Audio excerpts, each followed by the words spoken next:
Now, also at the closing of the 2016 APEC summit was outgoing U.S. President Barack Obama's final media conference at an international event.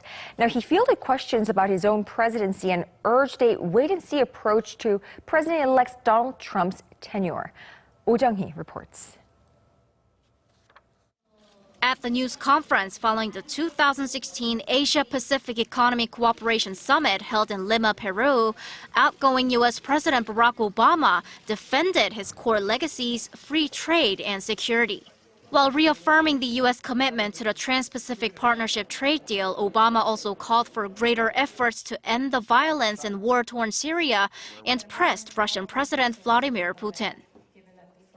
Indicating to him that we are still deeply concerned about the bloodshed and chaos that's being sown by constant bombing attacks by Assad and the Russian military against populations in Aleppo, and the need for us to arrive first at some sort of humanitarian ceasefire and begin moving towards a political transition of some sort.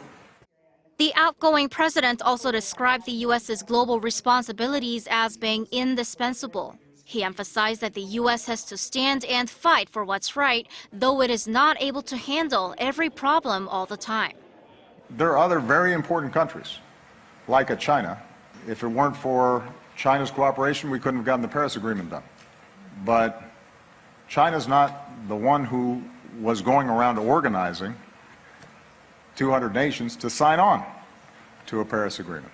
Russia is a very significant military power, but they're not worrying right now about how to rebuild after a hurricane in Haiti.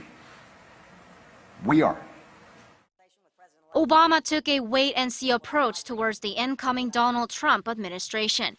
He asked the international community to give the newly elected Republican time and an open mind, but also added that he reserves his right to speak out once the new president-elect's policies violate certain U.S. values or ideals.